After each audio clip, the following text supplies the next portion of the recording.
Oh, is this something from a movie? Like this, I cannot make this.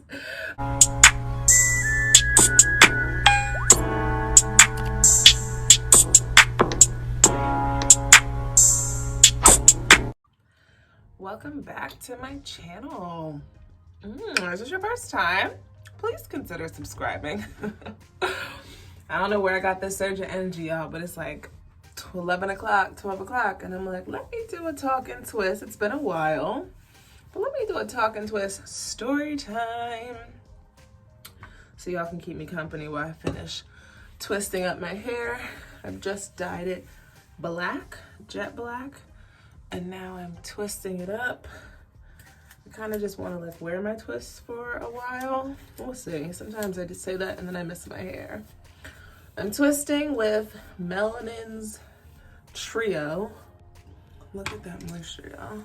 This is the leave-in, the elongating cream, and the oil. So my story time is about the worst date I've ever went on.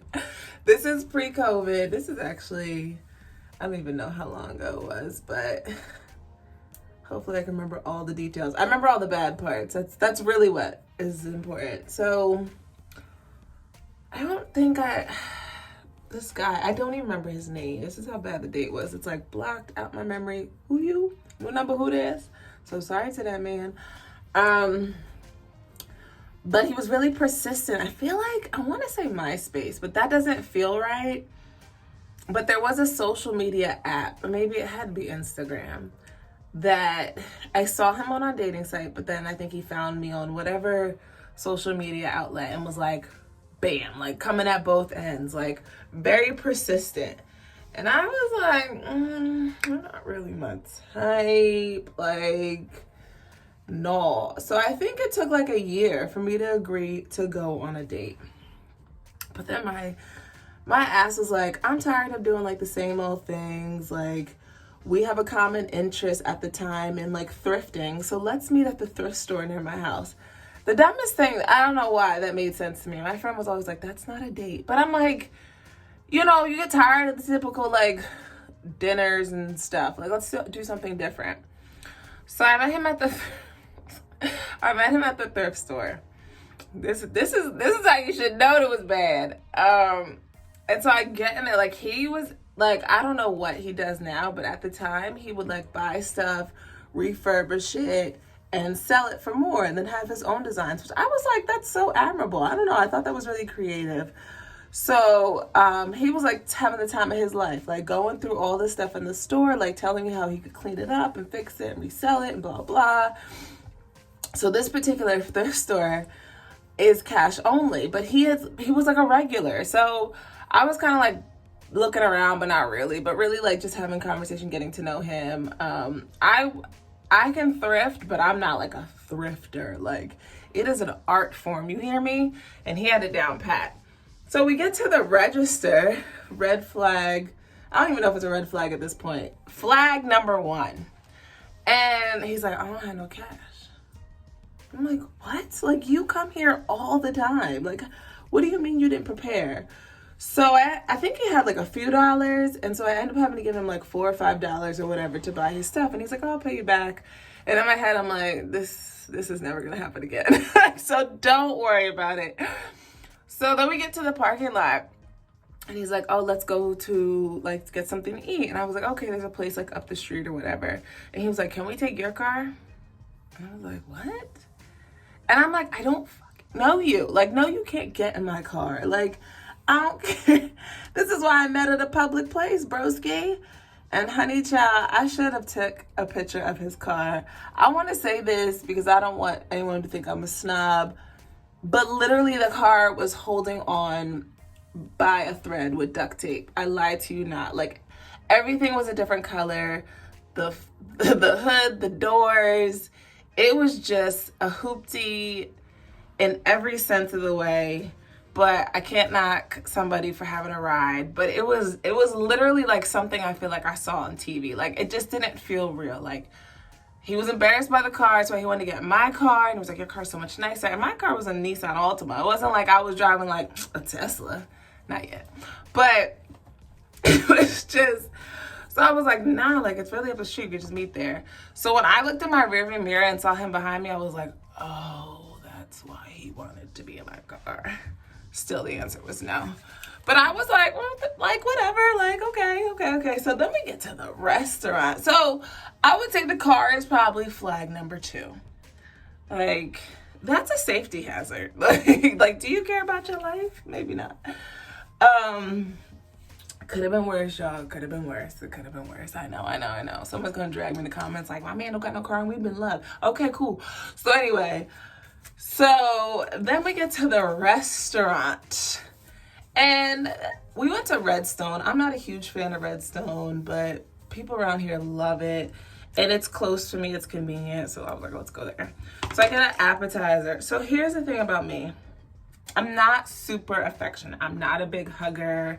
Like, I gotta know you to like hold hands. My hands get sweaty too. Like, I got some issues. So he's like, I guess trying to be romantic or cute, but I'm almost like, where did you get this vibe from, bro? Like, we just went shopping together. This is not, I don't know, read the room. So then he reaches over to hold my hand, and as he reaches over, he knocks my glass of water on me. Not completely, but on me. And I was just like, yo, is this something from a movie? Like this, I cannot make this. Of course, he's like, oh, I'm so sorry. I'm like, how about we just not hold hands? Like, it's just not to be. It's just not meant to be for us to hold hands, bruh. Like, no. So we're having dinner, lunch. I don't even know what it is. And it was cool. Like, I can't remember what the conversation was about, but nothing of the conversation sticks out at all. So maybe it wasn't that deep and profound. But I think, so I used to be a waitress. I don't know if I've talked about this in my Talking Twist before. So tipping is very important to me because that's literally how people make a living. Like, I think if the service is bad, I'm still going to give you 15%. If the service is really good, you get 20 or above. Like, it's really people's hustles. And I know Black people struggle, not all, just some of us struggle with tipping, but nah, like, I feel like, 1, I know the struggle, and 2, I'm trying to break the stereotype. So when the bill comes, he pays. And he doesn't, I think he leaves like, I don't remember how much it was, but he leaves like $2, $3 tip, right? And so I was like struggling internally. Like, I don't want to emasculate you. I mean, I'm not paying for it. So I was like, oh, great, this is how I can do it. I was like, well, since you paid for it, let me leave the tip. Let me just. He was like, nah, like, I left a good enough tip, right? Like, I left him like a couple dollars. Like, he should be good. So I'm like, oh, it didn't work. That didn't work. I thought that would work. So I was like, no, like, let me just leave a couple more. Like, I think he just needs like a couple more. So I end up leaving a couple dollars or whatever. But I just was like, 1, you spilled the damn drink on me. 2, I already had to give you money. 3, I'm not sure if you got home safely because your car was damn near falling apart. And there just was no chemistry aside from that. And so when we left, again, tried to hug. I'm like, I am not, like, we're not hugging. Like, what message did you get that this date was going well? So yeah, I don't remember ever speaking to him again. I'm not really sure how it ended. Like, this is how much it didn't stick out to me. I just always think about how he spilled the water on me. But a few years ago, I saw him at Made in America, and I was like, oh, hey, how you doing? I gave him a hug and kept it moving. Yes, I gave him a hug. That seemed appropriate at the time because it was like, oh, hey, like, you know, not like a real deep hug. But I hope bro has learned his lesson. 1, I've learned mine. I don't go on dates at the thrift store anymore. 2, I don't know. I know people feel like someone should pay on the first date, but I do think, like, I don't mind offering to leave the tip. Like, more so for my own sanity, because I want to make sure that you tipped correctly. That's what it's really about for me. But yeah, no, like, someone's persistence doesn't equal give them a shot. I've made that mistake a few times. So we are done. I would love to hear if you guys have had some experiences like that on your dates, pre-COVID or COVID, whatever you're doing. And y'all, Just pray for these brothers out here, okay? Sorry, bro. I wish him nothing but the best, like, honestly. And I hope, he actually really did make these really cool pins, though. I really, like, his artistic side was on point. That's it. But, you know, I don't even, like, I can't even, I'm usually really good with names. But the fact that I can't even tell you bro's name, so sorry to this man. All right, y'all, I will see you in the next one because it is definitely time to go to bed. I'm all twisted up. So thanks, as always, for talking and twisting with me. Let me know if you like these story times. I probably have some more embarrassing moments. I'll see you in the next one. Bye.